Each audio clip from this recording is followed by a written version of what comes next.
আসসালামু আলাইকুম প্রিয় শিক্ষার্থী বন্ধুরা, তোমাদেরকে ইজি লার্নিং এর পক্ষ থেকে স্বাগত জানাই। আজকের ভিডিওতে নবম শ্রেণীর ইংরেজি বইয়ের পৃষ্ঠা 82 থেকে পৃষ্ঠা নাম্বার 83 এবং 84 পর্যন্ত আমরা সমাধান করে দিব সম্পূর্ণ বাংলা অনুবাদ সহকারে। এইখানে যে ছকটি দেখতে পাচ্ছ এই ছকটির সমাধান করব, তবে তার আগে এখানে দুটি টেক্সট রয়েছে ভাইরাস, ব্যাকটেরিয়া এবং কালচার সিভিলাইজেশন সম্পর্কে, সেটির অনুবাদ আগে আমরা করব, তারপর শেষে আমরা ছক পূরণ করব। তো এখানে নির্দেশনাটা একটু দেখে নাও। এখানে নির্দেশনায় বলছে যে চলো দেখি কোনো বিকল্প থেকে একটিকে বেছে নেওয়ার ক্ষেত্রে কোনো ব্যক্তি বা বস্তু অথবা বিষয়ের কোন বৈশিষ্ট্যটি আমরা তুলনা করি।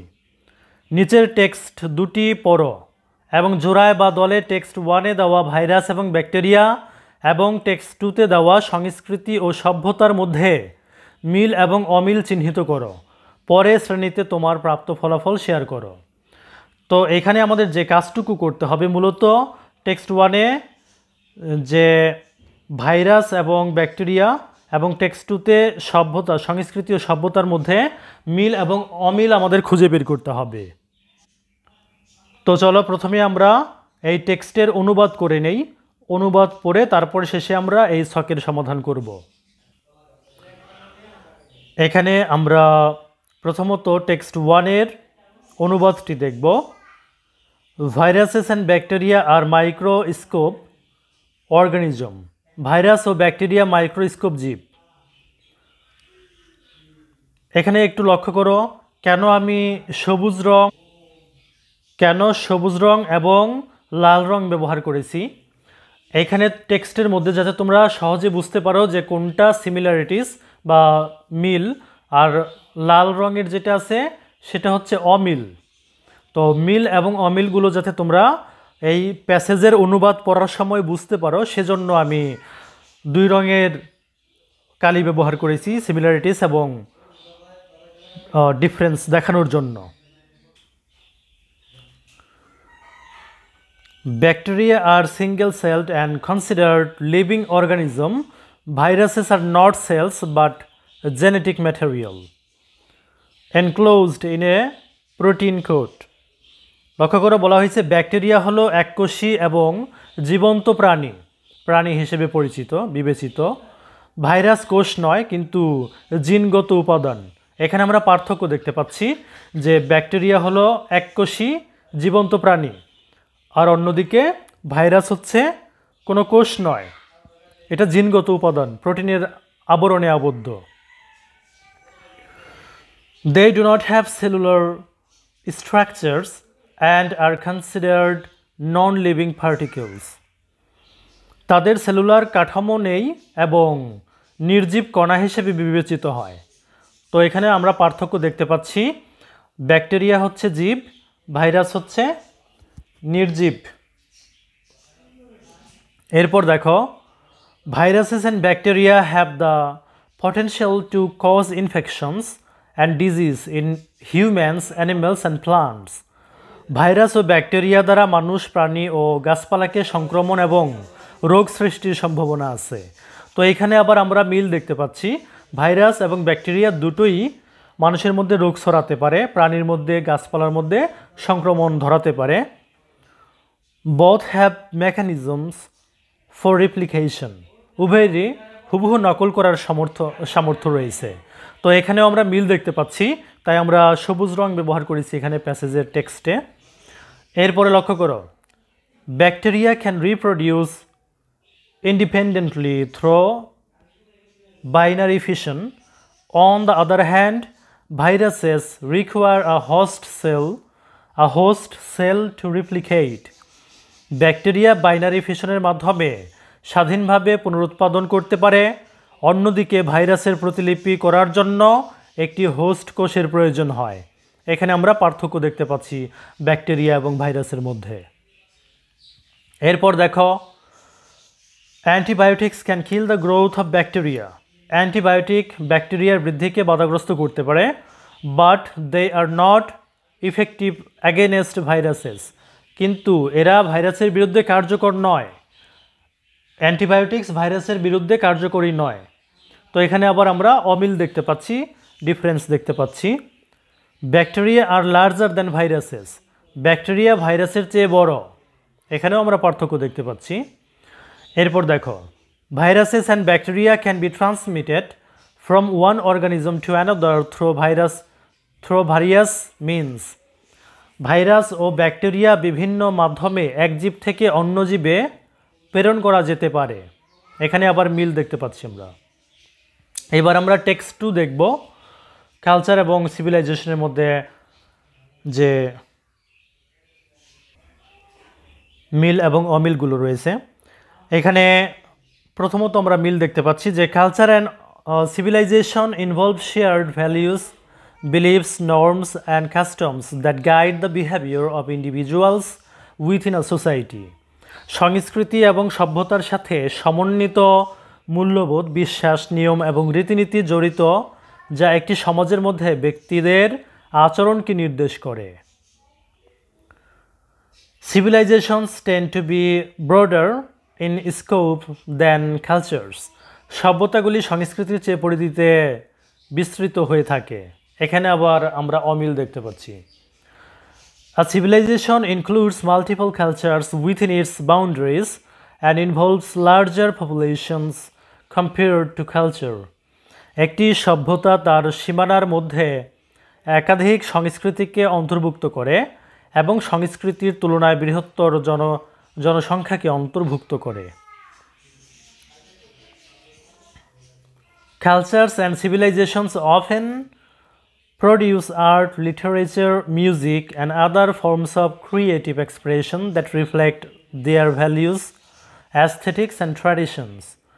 সংস্কৃতি এবং সভ্যতাগুলি প্রায়শই শিল্প, সাহিত্য, সঙ্গীত এবং সৃজনশীল অভিব্যক্তির অন্যান্য ফর্ম তৈরি করে, যা তাদের মূল্যবোধ, নন্দনতত্ত্ব এবং ঐতিহ্যকে প্রতিফলিত করে। Both cultures and civilizations develop language to facilitate social interaction. সংস্কৃতি এবং সভ্যতা উভয়ই সামাজিক যোগাযোগের সুবিধার্থে ভাষা বিকাশ করে। Civilizations are often recognized for their historical impact, such as the civilizations of Egypt, Greece, or China, while cultures may be more localized. সভ্যতাগুলি প্রায়ই তাদের ঐতিহাসিক প্রভাবের জন্য স্বীকৃত হয়, যেমন মিশর, গ্রিস বা চীনের সভ্যতা, যখন সংস্কৃতিগুলি আরও স্থানীয় হতে পারে। তো এবার আমরা এই ছকটি পূরণ করে নিব। টেক্সট 1 ভাইরাসেস অ্যান্ড ব্যাকটেরিয়া, এটার সিমিলারিটি এবং ডিসিমিলারিটি বা ডিফারেন্সেসগুলো এখানে আমরা লিখব। তারপর আবার টেক্সট 2 কালচার অ্যান্ড সিভিলাইজেশন, এটার সিমিলারিটি এখানে লিখব আর ডিফারেন্স এখানে লিখব আমরা। লিখে এখন আমরা এই ছকটি পূরণ করব।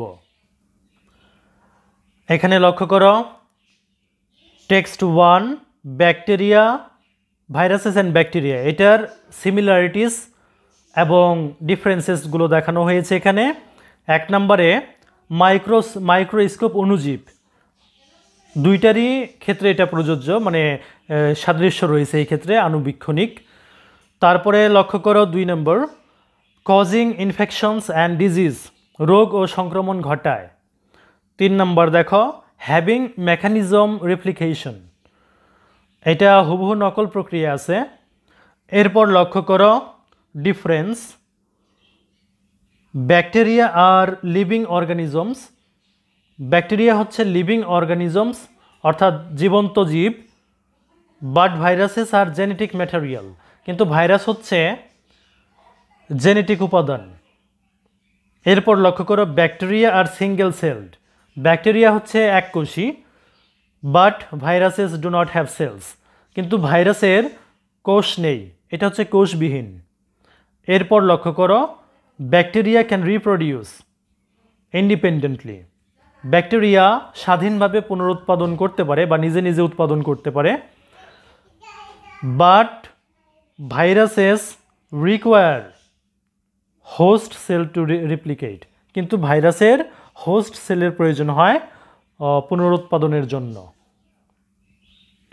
এরপর আমরা পরবর্তী পেজে আরও দুটি সিমিলারিটিস এবং ডিফারেন্স দেখব। লক্ষ্য করো, নাম্বার 4 সিমিলারিটিসটি লক্ষ্য করো। Transmitting from one organism to another, এক দেহ থেকে অন্য দেহে স্থানান্তরিত হয়। তারপরে 5 নম্বরটি লক্ষ্য করো, পসিবিলিটি টু ভ্যাকসিনেটেড, ভ্যাকসিন দেওয়া যায়। এরপর লক্ষ্য করো ডিফারেন্সগুলো। এখানে 4 নম্বর যে ডিফারেন্সটি রয়েছে সেটি লক্ষ্য করো। Antibiotics can kill the growth of bacteria, antibiotics ব্যাকটেরিয়ার গ্রোথ বাধাগ্রস্ত করতে পারে বা বৃদ্ধিকে বাধাগ্রস্ত করতে পারে।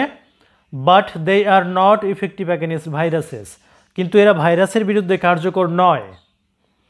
তারপর লক্ষ্য করো 5 নম্বরটি, bacteria are larger than viruses, bacteria ভাইরাসের চেয়ে বড়। এবার আমরা টেক্সট 2 এর মিল অমিলগুলো দেখব। এখানে লক্ষ্য করো টেক্সট 2A কালচার এবং সিভিলাইজেশন, এই কালচার এবং সিভিলাইজেশনের মিল অমিল দেখব এখন আমরা। সিমিলারিটিস লক্ষ্য করো 1 নম্বর, guide the behaviour of individual, ব্যক্তির আচরণকে নির্দেশ করে। 2 নম্বর লক্ষ্য করো, reflect values aesthetics and traditions of society, সমাজের মূল্যবোধ নান্দনিকতা ও ঐতিহ্যকে প্রতিফলিত করে। 3 নম্বরটি লক্ষ্য করো, develop language to facilitate social interaction, সামাজিক যোগাযোগের সুবিধার্থে ভাষা বিকাশ করে। এবার আমরা ডিফারেন্সগুলো দেখব, অর্থাৎ পার্থক্য দেখব। লক্ষ্য করো 1 নম্বর, civilisations are broader than cultures, সভ্যতা সংস্কৃতির চেয়ে বড়। তারপর লক্ষ্য করো 2 নম্বরটি, civilisations are often recognised for historical impact but cultures are more socialised, অর্থাৎ সভ্যতা ঐতিহাসিক প্রভাবের জন্য চিহ্নিত হয় কিন্তু সংস্কৃতি আরও স্থানীয়। এরপরে 3 নম্বরটি লক্ষ্য করো, civilisations involves large population compare to culture, সংস্কৃতির তুলনায় সভ্যতা বিশাল জনগোষ্ঠীকে সম্পৃক্ত করে। তো প্রিয় শিক্ষার্থী বন্ধুরা, এই ছিল তোমাদের একটি নমুনা উত্তর। যদি ভিডিওটি ভালো লাগে অবশ্যই শেয়ার করে দিবে। ধন্যবাদ সবাইকে সাথে থাকার জন্য।